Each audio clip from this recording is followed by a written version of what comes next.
Sénégal. Ça signifie que c'est le Sénégal qui a représenté le football.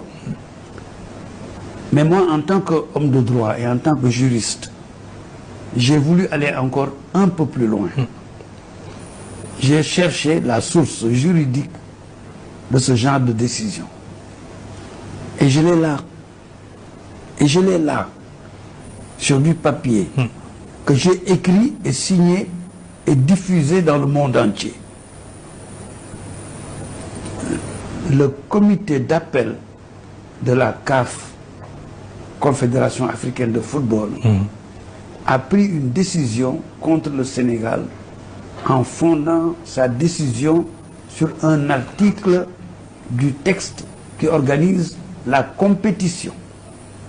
La compétition football, Coupe d'Afrique des Nations, est organisée sur des textes de droit sportif. De droit sportif.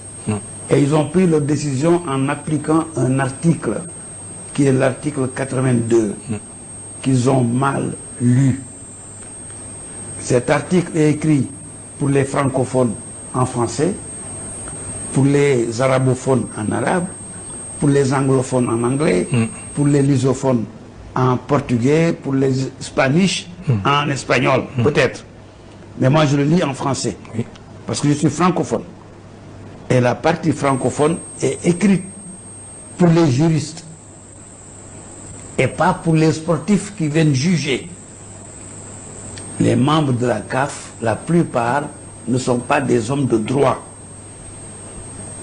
Ils sont des sportifs ou des hommes d'affaires, tels que, aujourd'hui, le président de la CAF. Le droit est un métier pour les juristes professionnels. Il y a un principe de droit qui dit que tout texte juridique qui doit appliquer, par lequel on applique une sanction, doit être interprété restrictivement. On ne doit l'étendre à aucun autre domaine. Parce que quand on sanctionne, on enlève une liberté. Les matchs de football aujourd'hui font partie des libertés publiques. N'est-ce pas? Parce que c'est un aspect de notre culture. Les libertés culturelles font partie des libertés publiques. Lorsqu'on interdit à quelqu'un de jouer au football, ou lorsque quelqu'un qui gagne une coupe, vous lui enlevez sa coupe, vous le sanctionnez. Et la sanction ne peut être appliquée qu'à partir d'un texte qu'on a lu à la lettre, dans le mot, dans ses limites les plus strictes. Et ce texte, il dit de façon claire, indiscutable, que la Coupe d'Afrique commence par des matchs de qualification et finit par une finale. À partir du premier match de qualification, toute équipe qui ne vient pas, ou qui sort, ou qui fait telle chose, est exclue de ces matchs-là. Vous ne terminez pas la compétition. Et jusqu'à la finale, on dit le match en cours. J'ai vu sur plusieurs chaînes ou plusieurs télévisions qu'on a reproduit le texte. Mais tous ceux qui ont reproduit ce texte ont sauté un mot. Et c'est le dernier mot qui est le plus intéressant. Oui. En cours. L'expression en cours sera définitivement éliminée de la compétition en cours. Tous ceux qui ont reproduit le texte, ils ne mettent pas en cours. Sera définitivement éliminé de la compétition, point. C'est on a éludé ou bien c'est une omission ou Je ne sais pas si c'est volontaire ou pas, mais c'est éludé. Quand on interprète un texte, on le lit entièrement. On dit de la compétition en cours. Donc, c'est tant que la compétition n'est pas finie, vous êtes éliminé. Mais quand la compétition est finie, la compétition n'est plus en cours, Mamadou. Oui. Quand la compétition est finie, elle n'est plus en cours. Autrement dit, quand la finale elle-même, elle est finie, la compétition n'est plus en cours. Oui. Lorsque l'arbitre, tant que l'arbitre n'a pas sifflé la fin du match, la compétition est en cours. Quand il l'a sifflé, la compétition n'est plus en cours. Et vous êtes éliminé de la compétition en cours. C'est ça, et c'est l'unique interprétation possible de ce texte. Quand la compétition est finie, elle est finie. En fait, c'est ce que tous les grands footballeurs ont dit, mais sans interpréter le texte. C'est ça. Parce qu'eux, ils ont su gagner des matchs sur le terrain. George Weah a gagné des matchs sur le terrain. Didier Deschamps a gagné des matchs sur le terrain. Samuel Eto'o Junior a gagné des matchs sur le terrain. Doudou Ndoye perdait des matchs sur le terrain. C'est pas dehors qu'on le perd. On le gagne, on le perd sur le terrain. Et eux, ils ont analysé l'esprit sportif en disant que ce qui a été fait contre le Sénégal n'est pas normal, n'est pas acceptable. Mais cet esprit sportif a été traduit par le texte de l'article 82 qui dit que vous êtes éliminé du début jusqu'à la fin de la compétition en cours. C'est l'expression en cours oui. qu'il ne faut pas oublier Tout à fait. et qu'il faut tenir en considération dans l'interprétation juridique du texte.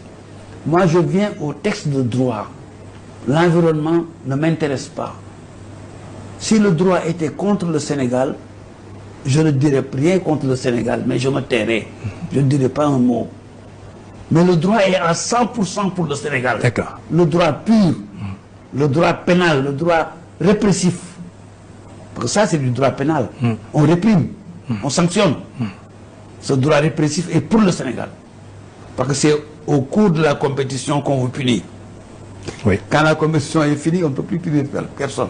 D'autant plus encore que le Maroc, autant que l'arbitre, ont tous accepté de poursuivre la compétition. Oui, et là maintenant ça a généré. Mais ils ont accepté de la poursuivre. Par exemple, et de tirer le penalty et éventuellement peut-être bon, si le Ils ont accepté de la poursuivre. Par exemple. Comment pouvez-vous acquiescer? Acquiescement en droit. Ceux qui ont fait du droit et ceux qui font du droit connaissent la notion d'acquiescement. Oui. Acquiescer, c'est tout le monde a accepté. Accepté. Comment on peut accepter et ensuite aller porter plainte? Le Maroc a acquiescé, a accepté que le jeu reprenne, a accepté de tenter sa chance en tirant le penalty, a accepté, après avoir été le penalty, d'aller gagner en croyant qu'étant sur son terrain avec ses supporters, ils vont pouvoir gagner. On a acquiescé. On a couvert toute faute qui aurait pu être commise par le Sénégal. Je parle de droit oui, en ce moment. Maître, maintenant, le Sénégal, après avoir peut-être bon, appris effectivement, disons, cette situation inédite, a décidé peut-être bon d'introduire un recours auprès du tribunal arbitral, voilà, pour au moins défendre sa position. Une équipe s'est constituée, certainement vous le connaissez tous, le pool d'avocats qui est parti de Dakar pour aller justement sillonner un peu l'Europe et plaider, expliquer et ensuite montrer quelle est la position justement de Dakar, la position du Sénégal par rapport à cela. Est-ce qu'au niveau du tribunal arbitral, il y a possibilité qu'on examine avec beaucoup plus de sérénité le cas introduit par le Sénégal à l'aune de ce que d'abord vous avez expliqué, mais en même temps aussi peut-être de la situation des éléments de témoignage que vous avez également énumérés, de Weah à Deschamps, en passant peut-être bon par les autres sportifs de très haut niveau. Ça, c'est un aspect. Mais le second aspect aussi, maître, le tribunal arbitral doit vous dire quelque chose, parce qu'il me semble que c'est un de vos amis, en l'occurrence Kéba Mbaye, qui a été l'inspirateur de la création justement de ce tribunal arbitral international, tribunal arbitral. Ces deux aspects-là, ça vous parle? Écoutez, les avocats sénégalais qui défendent l'équipe du Sénégal, autant que les avocats de Paris, je les connais tous. Oui. Je suis un retraité du barreau de Paris et je suis beaucoup plus ancien que les avocats, autant sénégalais que parisiens, qui sont dans cette affaire et je les connais tous. Étant retraité du barreau de Paris, étant le plus vieil avocat en fonction aujourd'hui au Sénégal, bon, je connais le monde judiciaire francophone. Et je dis simplement qu'il s'agit d'une défense. Je ne préjuge pas d'une défense. Mais je dis que le Sénégal a toute raison de faire une saisine, de saisir le tribunal arbitral du sport. Et je pense que devant ce tribunal, l'argument qu'il faut évoquer, qui est l'argument essentiel pour moi, c'est l'argument de droit. C'est sur un texte que s'est fondé le comité d'appel, Et ce texte a été mal interprété. Ce texte ne leur donne pas le pouvoir de sanctionner le Sénégal. Seul l'arbitre au cours du match en cours, oui, pouvait sanctionner le Sénégal. Il ne l'a pas fait et en plus il a accepté la poursuite du match. En plus les Marocains ont acquiescé et continué le match. C'est terminé. Le TAS ne peut qu'annuler. Si le TAS n'annule pas ce que le comité d'appel a fait contre le Sénégal, le football africain est terminé dans son aspect professionnel et dans son aspect performance.